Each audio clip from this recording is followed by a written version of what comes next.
जय हिंद दोस्त। हम हैप्पी अपने समन का स्वागत करत बनी अपना चैनल क्विकनेस ऑफ माइंड पर। तो दोस्त हमने पढ़त रहनी है जा क्लास 10 के भोजपुरी, ठीक बा।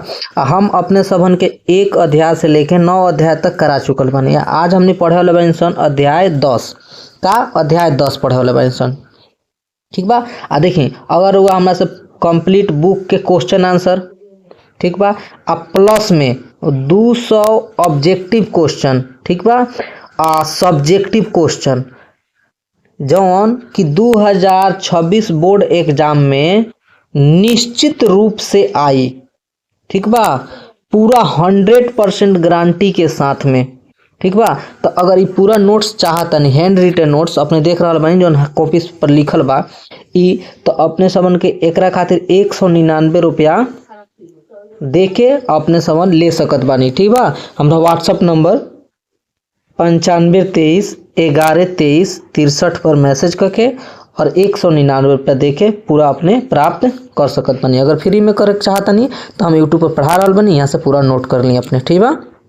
चलिए तो आज जो हमनी के चैप्टर बा चैप्टर के नाम हो वारिस शाह से। वारिस शाह जो हमनी के चैप्टर बा, ई चैप्टर के लेखक के बा तो अमृता प्रीतम के बानी, अमृता प्रीतम। अच्छा, अगर यहाँ से क्वेश्चन पूछल जाए वारिस शाह कौन विधा है, कौन विधा है, तो अपने का आंसर बताएं कि वारिस शाह जौन है ई का है, कविता है। का है? कविता है। ई एगो कविता है। वारिस शाह कौन विधा है, तो ई एगो कविता है और ई कविता के लेखक के बानी तो अमृता प्रीतम।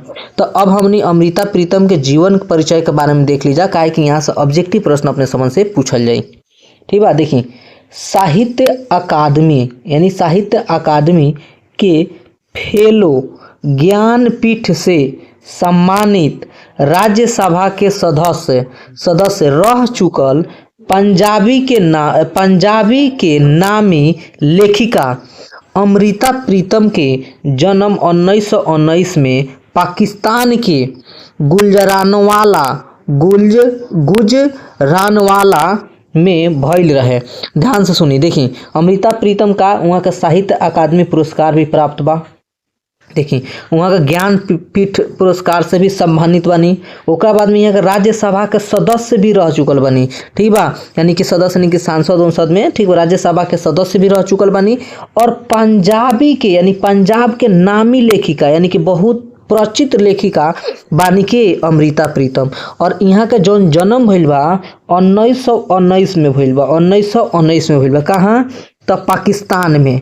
और पाकिस्तान के कौन जगह में? तो गुजरानवाला ई जगह याद रखें। कब भइल बा? 1919 पाकिस्तान में आ गुजरानवाला में, ठीक बा। चलिए देखिए उ लगभग 70 किताब लिखले बाड़ी। कितना किताब लिखले बाड़ी? 70 किताब, जेकर लोकप्रियता भोजपुरी पाठकों में के बीच रहल बा। जेकर लोकप्रियता ई भोजपुरी में बहुत ज़्यादा रहल बा। देखिए अपना मशहूर नज्म अज अखा वारिस शाह नू की तो कबरा बीचो बोल की।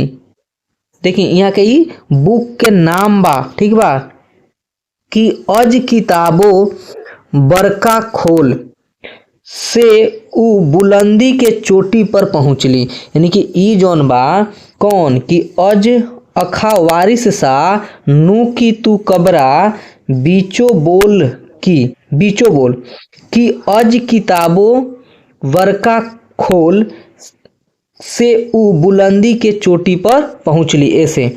अब देखिए आगे उनकर आत्मकथा रसीदी टिकट, ई याद रखें, पूछल जाई कि अमृता प्रीतम के आत्मकथा कौन है, तो रसीदी टिकट। का कहें? रसीदी टिकट। आ हिंदुस्तान पाकिस्तान बंटवारा के दौरान भइल विस्थापन फेर धर्म परिवर्तन पर आधारित उपन्यास कौन?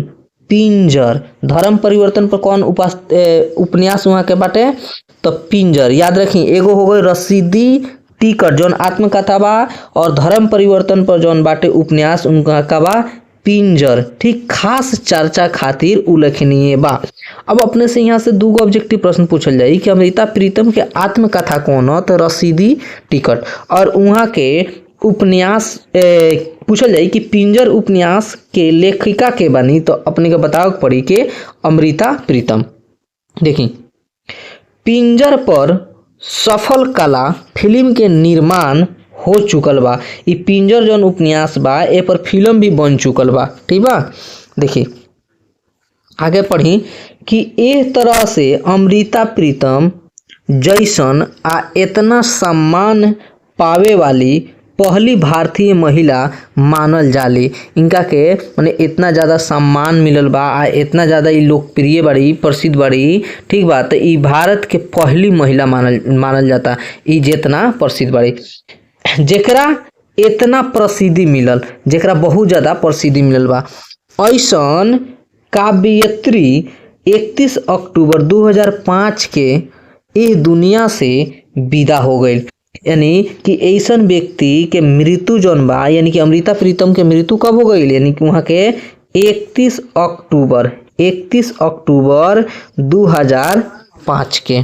ठीक बा, तो अभी तक अपने के में से देखी 4-5 बात याद रखी हम जो अपने कह रहल बानी। ऑब्जेक्टिव में का पूछल जाई कि वारिस शाह कौन विधा है, तो कविता का कहें अपने, कविता कहें। ठीक बा, वारिस शाह के लेखक के है, तो अमृता प्रीतम। अमृता प्रीतम के जन्म कब भइल, 1919 में। कहाँ, पाकिस्तान में। पाकिस्तान के कौन जगह, तो गुजरानवाला। कहाँ, गुजरानवाला।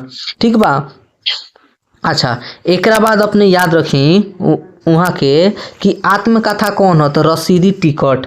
ठीक बा, उपन्यास वहाँ के पिंजर केकर उपन्यास है, तो अमृता प्रीतम के। ठीक बा, ई याद रखें। ठीक बा, अच्छा एकरा बाद में याद रखें कि वहाँ का मृत्यु कब हो गई, 31 अक्टूबर 2005 के। ठीक बा, अब देखी ई चैप्टर के जो ऑब्जेक्टिव प्रश्न बनता हमने के अभी कर ले हल्त मानी जा। देखी ऑब्जेक्टिव प्रश्न जौन बाटे कि वारिस शाह से कविता कौना कवित्री के मूल कविता के अनुवाद बा। यानी कि वारिस शाह से कविता कौना कवित्री के मूल कविता से अनुवाद बा, तो अमृता प्रीतम। का हो जाए आंसर, अमृता प्रीतम। ठीक बा, देखी अब बा कि मूल कविता के भाषा का बा। जो कविता बा एकर भाषा का बा, तो पंजाबी। हमने के आंसर का हो जाए पंजाबी। देखिए तीसरा जौन प्रश्न बा ई बा कि कविता में केकरा से प्रेम के पोथी फेर से लिखे के कहल गइल बा। ई कविता बा, ई कविता में केकरा से कि प्रेम के पोथी जौन बा फिर से लिखे के कहल गइल बा, तो वारिस शाह से। का हो जाए आंसर, वारिस शाह से। 4 नंबर प्रश्न के देखी कि कविता में पंजाब के कौन नदी के नाम आइल बा। ई इम्पोर्टेंट, बहुत ज़्यादा मोस्ट VVI प्रश्न बा। ऑब्जेक्टिव अपने के कई बार एग्जाम में पूछल जा चुकल बा। तो आंसर हमने का हो जाई चिनाब। चिनाब नदी कौन हो जाई, चिनाब नदी।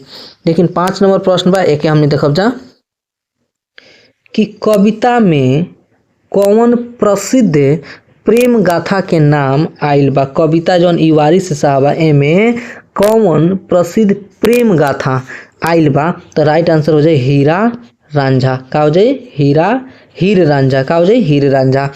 तो ए तरह से हमनी के जो 5 गो ऑब्जेक्टिव प्रश्न बा कर ले बन जा। अब सब्जेक्टिव प्रश्न बा, तो चलिए एकरा के हमनी नेक्स्ट वीडियो में करब जा। तो अगर अपने सबन के वीडियो अच्छा लागत बा तो वीडियो को लाइक कर ली, कमेंट कर दी, एक प्यारा सा राय अपने जरूर बताएं कि हमने के काय में सुधार करे के चाहिए और का पढ़ावे के बा। ठीक बा, अगर अपने सबन के कुछ टॉपिक बा नाम रखी। ठीक बा, हम कोशिश करें ओके कंप्लीट करावे के। तब अपने सबन से विदा लेत बानी, तब तक खातिर जय हिंद जय भारत।